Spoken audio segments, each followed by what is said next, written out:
टिहरी में महिला से दुष्कर्म की कोशिश मामले में एक बड़ा खुलासा हुआ है। बीजेपी जिला उपाध्यक्ष परमवीर पंवार की पत्नी ने मीडिया में आकर इस पूरे मामले में कई बड़े खुलासे किए हैं।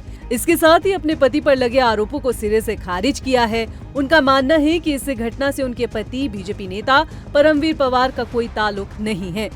फिर मेरे हस्बैंड ने मुझे बताया कि मैं ये सुनने में आ रहा है कि यहाँ पे कुछ हो गया, मुझे अभी पता चला है। तो वो वहाँ जाने लगे तो मैंने कहा कि कोई ऐसी वैसी बात तो नहीं है, मैं भी चलूँ। तो उन्होंने कहा कि हाँ चलो तुम भी चलो, अब अंदर महिला का मामला है, क्या पता क्या हो, चलो तुम भी चलो। तो फिर मैं अपने हस्बैंड के साथ वहाँ गई। तो जब मैं वहाँ पे गई तो वहाँ पे 2 लोग थे। मुझे उस टाइम वहाँ पे एक पीड़िता थी और एक सुभाष पंवार था। पीड़िता खड़ी थी और सुभाष पंवार बैठे हुए थे और एक उनका जेठ था और एक उनकी जेठानी थे। ये 4 लोग वहाँ पे थे। वहाँ पे उस टाइम 4 ही लोग थे। फिर जब हम लोग गए तो वहाँ पे मेरे हस्बैंड, मैं और कोमल, सुभाष की जो वाइफ है, और ससुर जी, फिर हम 4 लोग गए।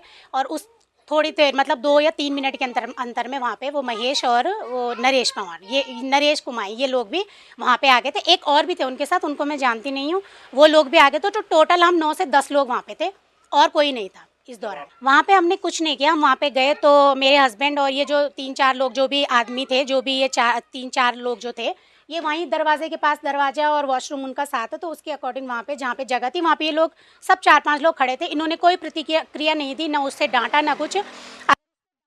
मैंने पूछा मैंने उस लड़की को कि भाई तुम ये क्या है, ये क्यों आया तुम्हारे घर, इसने ऐसे क्यों किया? तो उसने बोला कि हम दोनों स्कूल से दोस्त थे, स्कूल में हम दोनों की दोस्ती थी, तो तब से तो मैंने कहा भाई स्कूल की दोस्ती थी, इस तरह से हम उन्हें, उसकी जेठानी और मैं, हम बहुत सारी चीज़ें उनसे बोल रहे थे, उस लड़की से और सुभाष से काफ़ी बोल रहे थे। सुभाष भी उस लड़की से बोलने का प्रयत्न कर रहा था बहुत कुछ। मैं ये चाहती हूँ जो पीड़िता है, चाहे कोई भी हो, चाहे मेरे पति हो, चाहे दुनिया का कोई भी इंसान हो, किसी भी मर्द को किसी औरत के ऊपर हाथ उठाने का कोई हक नहीं है, चाहे वो मेरे पिता ही क्यों ना हो। विरोध करना ज़रूरी है, किसी का हक नहीं बनता है। लेकिन मैं सिर्फ माननीय मुख्यमंत्री जी से और सब लोगों से यही दरख्वास्त करना चाहूँगी कि मेरे पति इस जो भी ये घटनाक्रम हुआ है इसमें बिल्कुल निर्दोष है, इनको साजिश के तहत फंसाया जा रहा है।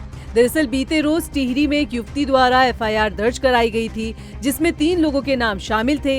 युवती ने आरोप लगाया था कि उसके साथ दुष्कर्म का प्रयास किया गया है, जिसमें सबूत मिटाने का आरोप बीजेपी नेता पर लगाया गया था।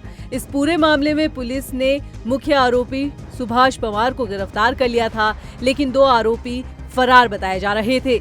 लेकिन इस बीच बीजेपी नेता की पत्नी ने इन सभी आरोपों को सिरे से नकारते हुए पीड़िता पर ही साजिश रचने का आरोप लगाया है। जो एफआईआर में नाम दर्ज है, आप मुझे पहले ये बताइए, एफआईआर में जो नाम दर्ज है उसमें लड़की ने बोला है कि जिसके सुभाष पंवार जिसके साथ जिसने क्राइम में जिसका नाम लिया गया है वो हमें नहीं मालूम। मैं उसको क्राइम तब बोलूँगी अगर मैं अपनी आंखों से देखती। मैंने तो वहाँ पे हम तो 2 घंटे बाद गए ना, हमें क्या पता उससे पहले वहाँ पे क्या हुआ है। लेकिन जो परमवीर पंवार है और उनके पिता है, इनका नाम वहाँ पे दिया गया है सबूत मिटाने के इल्ज़ाम में। तो इन्होंने सबूत किस टाइम मिटाए? जब ये हम चारों वहाँ गए, हमसे पहले उसके जेठ थे वहाँ पे, उसकी जेठानी थी वहाँ पे, तो सबूत मिटाने का तो कोई केस ही नहीं बनता है। इस केस के आधार पे साफ पता चल रहा है कि ये साजिश है, ये साजिश है मेरे पति के खिलाफ। जिस तरह से बीजेपी नेता परमवीर पंवार की पत्नी ने अपने पति पर लगे आरोपों से इनकार किया है, ऐसे में सवाल खड़े होते हैं कि क्या पीड़िता ने ही गलत आरोप लगाए या फिर किसी राजनीतिक साजिश के तहत बीजेपी नेता को फंसाया जा रहा है।